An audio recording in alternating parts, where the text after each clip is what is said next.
You're sleeping in your truck tonight, Isabel said, tossing my pillow onto the driveway like yesterday's garbage. My real boyfriend is coming over. I stood there in my work boots, still covered in wire dust from the Morrison commercial job, and watched my wife of 7 years treat our marriage like a hotel checkout. She'd scheduled this moment between her yoga class and dinner prep. The efficiency was almost impressive. Real boyfriend, I repeated, testing the words. As opposed to, what exactly? Don't be dense, Rex. She crossed her arms, designer athleisure catching the porch light. You know what I mean? Cameron is, well, he's everything you're not. Successful, sophisticated, ambitious, present. She glanced at her phone. He'll be here in 20 minutes, so if you could move along. I picked up the pillow. Sure thing. Wouldn't want to interrupt your evening plans. The sarcasm sailed right over her head. It usually did. Isabel had perfected the art of hearing only what supported her narrative, a skill she'd probably picked up in her marketing job. Managing perceptions was her specialty after all. Managing our marriage, not so much.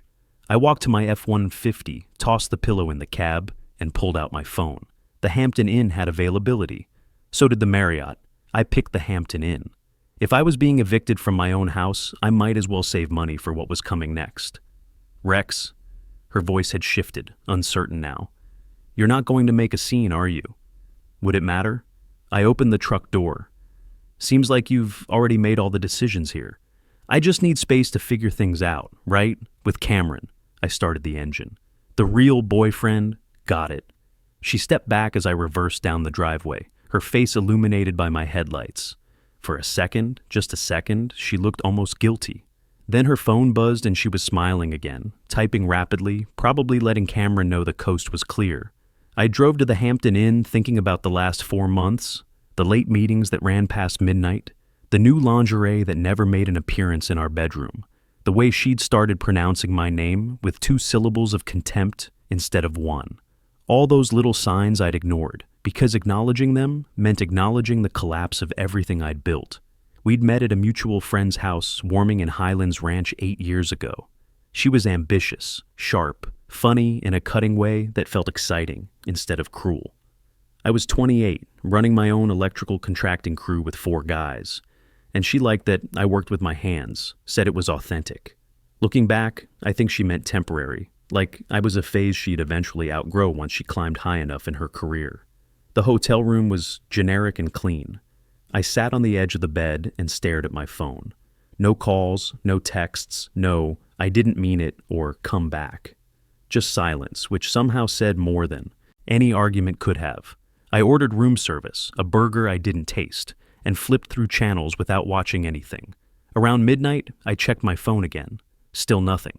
Isabel was probably entangled with Cameron right now in our bed, between the sheets I'd washed last Sunday.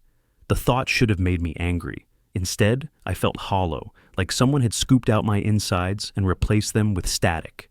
At 3:07 in the morning, my phone exploded. 47 missed calls, 15 voicemails, 23 texts, each more frantic than the last.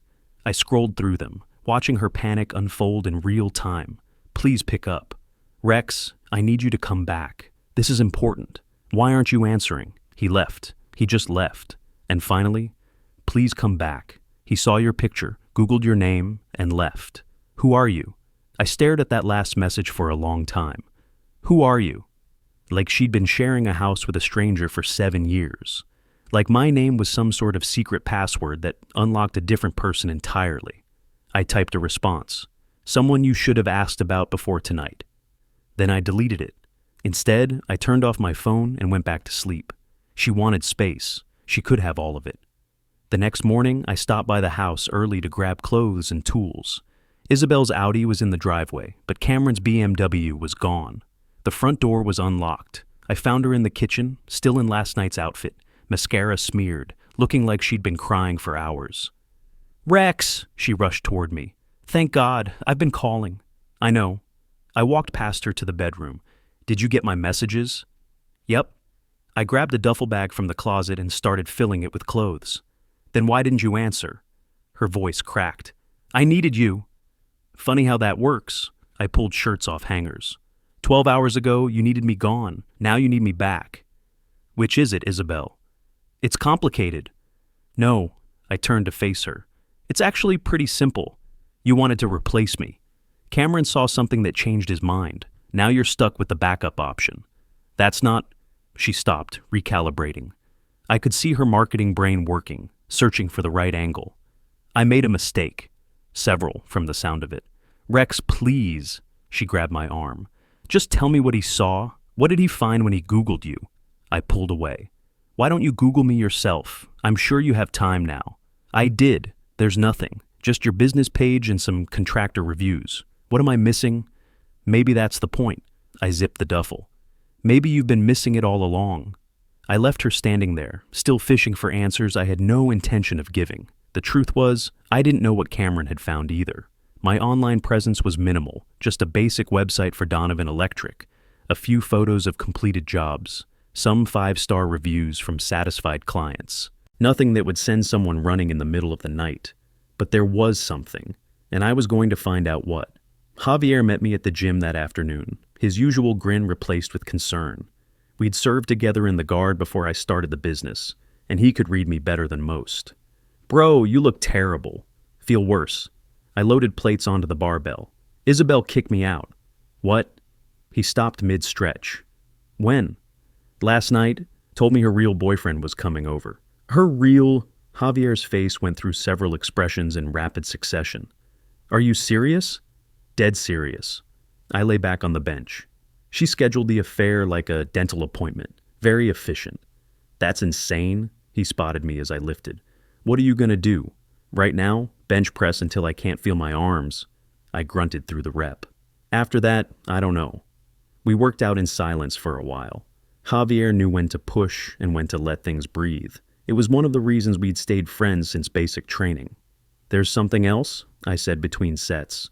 The boyfriend, Cameron something, he Googled me and left, just disappeared. Wait, what? Isabel said he saw my picture, Googled my name, and took off. She's been blowing up my phone ever since, asking who I am. Javier sat down on the bench next to me. That's weird, man. What's she talking about? No clue. I wiped sweat from my face. My online presence is basically nothing. Business page, customer reviews, that's it. Maybe he found out you're better looking than him. Doubt it. But I pulled out my phone anyway and Googled myself. Same results as always. Donovan Electric, Google reviews averaging 4.9 stars. A few photos of commercial electrical work. Nothing dramatic. Nothing that would make someone flee in the night. Hey, Javier said slowly. Didn't you do that big job a few years back? The one with the accident? I stopped scrolling. The Riverside Plaza project? Yeah, when that scaffolding collapsed. The memory hit me like cold water. 5 years ago, I'd been subcontracting on a major commercial development when a support beam failed during a storm. 3 stories of scaffolding came down. 2 guys went to the hospital. One guy, I couldn't remember his name, had been trapped under steel and debris. I'd been first on scene, held the beam up while they pulled him out. You think that's it? I asked. I don't know, but it was a big deal. Made the news. They gave you some kind of award. Commendation from the Contractors Association. It was in a box somewhere. I'd never made a big deal about it. You see someone trapped, you help them. Simple as that. But if Cameron had been there that day... I need to find out who this guy is, I said. Last name, where he works, everything. Why don't you just ask Isabel? Because she doesn't get to control this anymore. I stood up. She made her choice. Now she lives with the consequences. Over the next week, I became a ghost in my own life.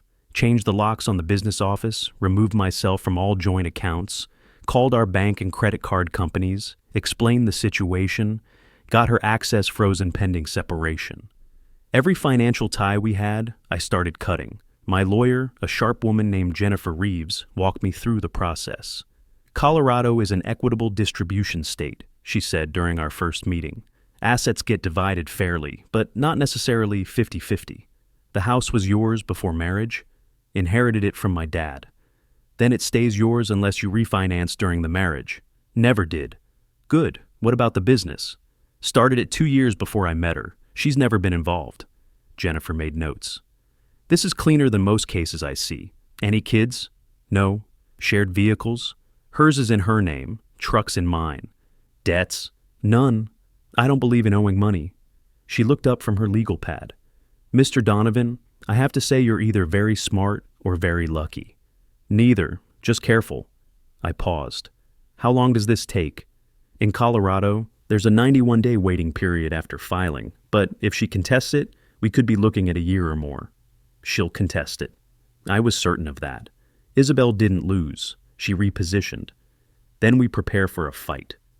I left Jennifer's office feeling something I hadn't felt in months. Control. Isabel had made the first move, but I was making all the moves that mattered. She showed up at my job site on Thursday.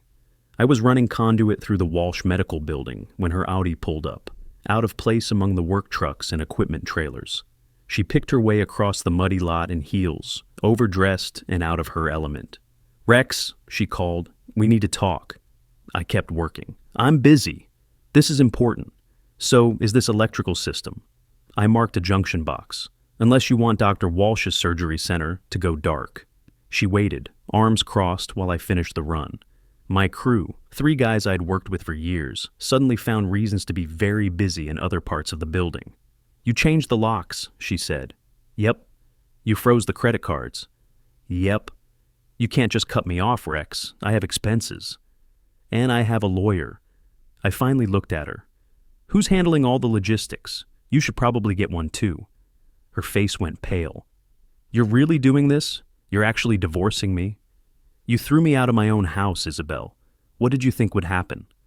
"I thought you'd fight for us." Her voice rose. "I thought you'd show some emotion, some passion, something other than this cold detachment." "Interesting." I set down my wire strippers.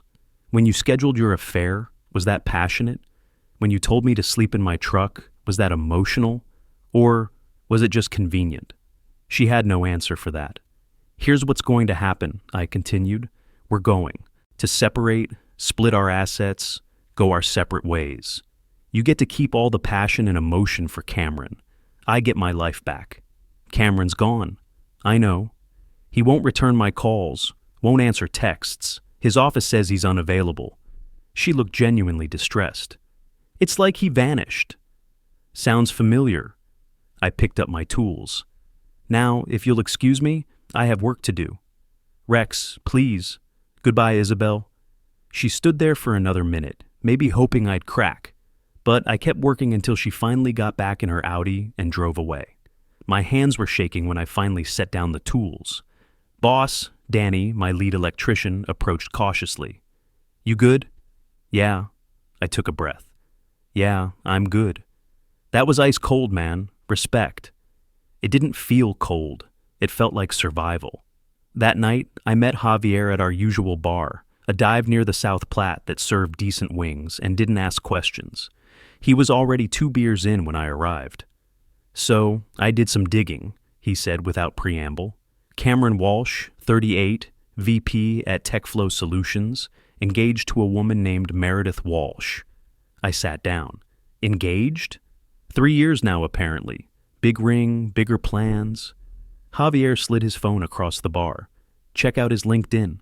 I scrolled through photos of Cameron and Meredith at charity galas, vacation spots, expensive restaurants.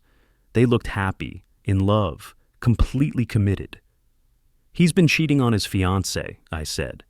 "With my wife." "Yeah, gets better. Meredith's family owns half the commercial real estate in Jefferson County.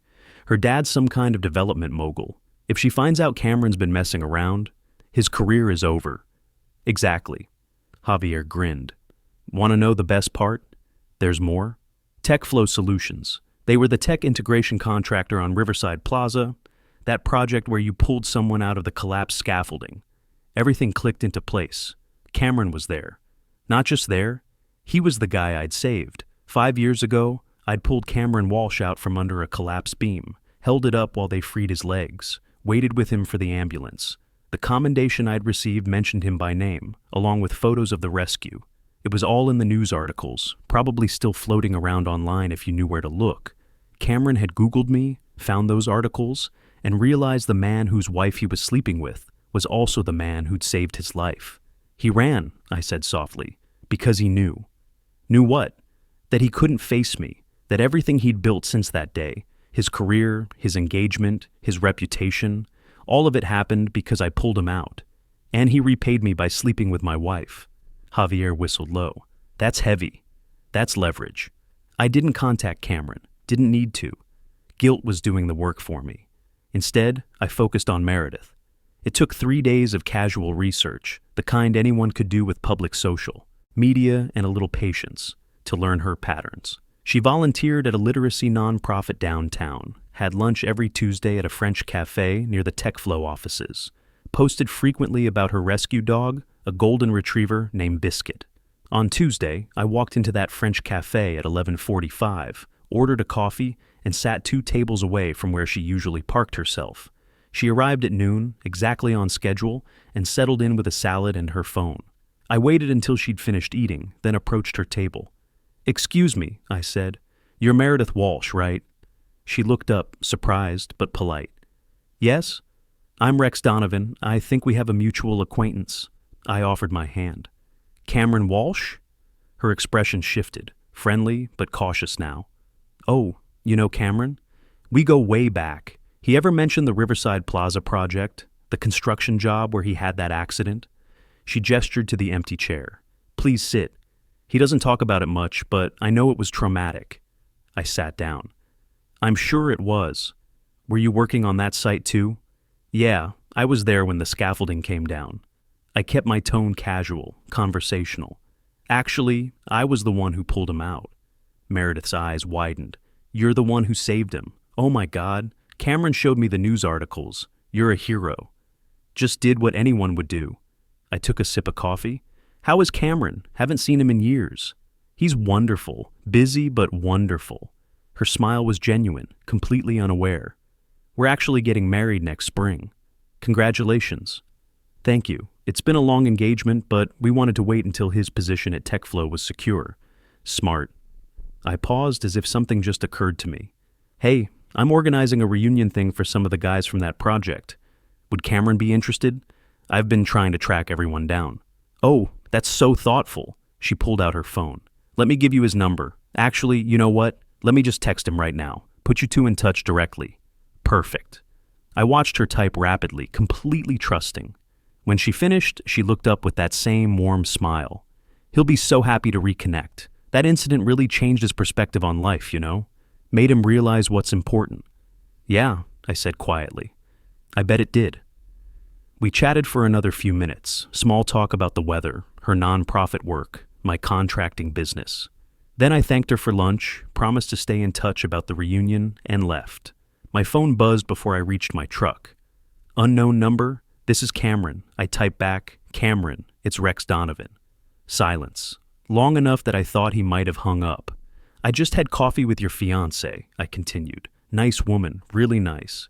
She told me all about your wedding plans. Rex, listen." "No, you listen." My voice stayed level when I called him. "Here's what's going to happen. You're going to stop dodging Isabel's calls. You're going to meet her somewhere public and end things properly. And you're going to stay far away from both of us. I never meant, I don't care what you meant. I care what you did." I climbed into my truck. "You've got 24 hours. After that, Meredith gets a very interesting phone call. You wouldn't try me." I hung up. That night, Isabel called. I let it go to voicemail. She called again. And again. On the 5th try, I answered. "What?" "He called me," she said breathlessly. "Cameron called. He wants to meet." "Good for you." "Rex, he said you threatened him." I gave him advice. "What's going on? What did you do?" "Nothing illegal, nothing immoral. Just reminded him about some facts he'd forgotten." I switched the phone to my other ear. "Enjoy your closure, Isabel. You two deserve each other." She started to respond, but I ended the call. Then I blocked her number. Cameron met Isabel at a coffee shop in Lohi. I know because she posted about it cryptically on Facebook. A photo of 2 lattes with the caption, "Sometimes the hardest conversations are the most important ones." The comments were full of supportive friends telling her how strong she was, how proud they were of her growth. She had no idea she was getting dumped. I learned the details later through Javier, who heard it from a mutual friend. Cameron had been efficient and brutal, told her they'd made a mistake, said his life was too complicated for a relationship, wished her well, and left her sitting there with 2 full coffees and a shattered ego.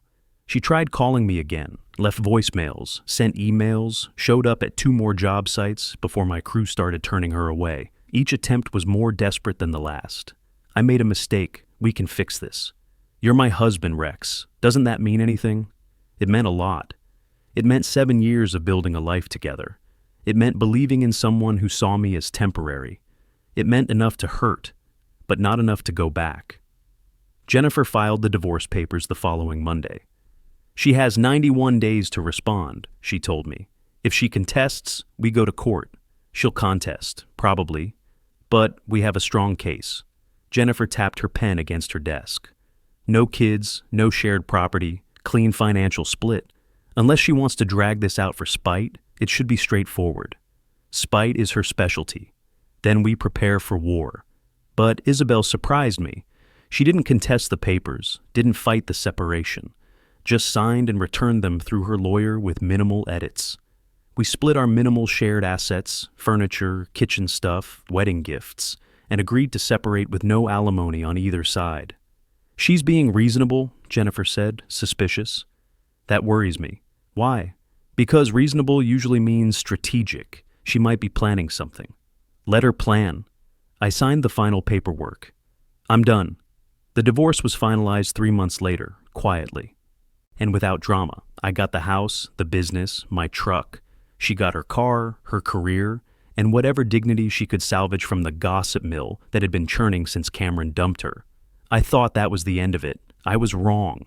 6 months later, Javier called with news. Turn on Channel 9, he said without greeting. I found the story halfway through. TechFlow Solutions, under investigation for financial misconduct. While names hadn't been released, sources said the complaint came from someone with intimate knowledge of the company's operations. Meredith had found out about Cameron somehow, whether it was the guilt eating at him, or a slip-up, or just the natural way these things surface. I didn't know. But she discovered his affair, and apparently a lot more. Cameron's career imploded. His engagement ended. His professional reputation crumbled. The investigation revealed he'd been skimming project funds for months, hiding money in accounts Meredith's lawyers discovered during their breakup. Isabel lost her marketing director position. Not fired exactly, but reorganized out after the publicity made her toxic. Her industry was small and everyone talked. She moved back in with her mother across town, was working retail while she figured out her next move. I didn't feel good about it. Didn't feel bad either. Just felt done. Winter came. Javier started dating a nurse from Presbyterian. I dated too, nothing serious. For the first time in years, I was fine being alone. On a cold February morning, Isabel showed up at my door one last time. I almost didn't recognize her. She'd lost weight. Her hair was pulled back severely, and there were dark circles under her eyes that makeup couldn't quite hide. We need to talk, she said. We're divorced. We don't need anything. It's about everything that happened. About Cameron. About us. She pushed past me into the house. My house. The one I'd inherited from my dad. The one she'd never had any claim to. I lost everything, she said. My job, my reputation, my friends. People whisper everywhere I go. I'm sorry to hear that. But we could start over. Maybe not as a couple. Just friends. You could put in a word for me with some contractors. You know people. I looked at her standing in my living room in the house she'd kicked me out of 8 months ago. You told me to disappear, I said. So I did. I made a mistake. You told me my replacement was coming over. You scheduled our marriage ending like a business meeting. You asked who I was, like I was a stranger. But I really did love you, she whispered. I know, but once wasn't enough. What should I do now? Whatever you want. It's not my job anymore. I opened the door. Goodbye, Isabel. She lingered a moment, then disappeared into the elevator. Back in my kitchen, I made coffee and sat at the table my dad had built 40 years ago. My phone buzzed. A text from a potential client about a major renovation project. Business was good. Better than good, actually. Word had gotten around about my professionalism during the divorce, how I'd handled everything quietly and with dignity. Contractors respected that. Around noon, Javier called. Drinks Friday? Yeah, the usual place. You got it. That evening, I drove past the old house, the one I'd shared with Isabel. A young couple had rented it, and they kept it cleaner than we ever had. The lawn was mowed, the gutters clear, the porch swept. I could see warm light through the windows, hear laughter from inside. I didn't miss the house. I didn't miss the life I'd built there. What I missed was the version of myself who'd believed in forever, who'd thought love was enough, who hadn't learned yet that some people see dedication as weakness. But I didn't miss him either. My phone buzzed. A text from Javier. "Happy Friday, brother. Proud of you." "Thanks." "See you later," I replied. On New Year's Eve, I watched fireworks from my back deck with a beer and silence. No desperate texts, no midnight calls, just peace. The kind that comes when you stop fighting for people who don't value you. Isabel and Cameron could rewrite the story however they wanted. I didn't care. Somewhere across town, she was probably watching the same fireworks, wondering how it all went wrong. But that wasn't my problem anymore. She told me to disappear, so I did. Sometimes the best revenge is just living well. Sometimes winning means refusing to play the game.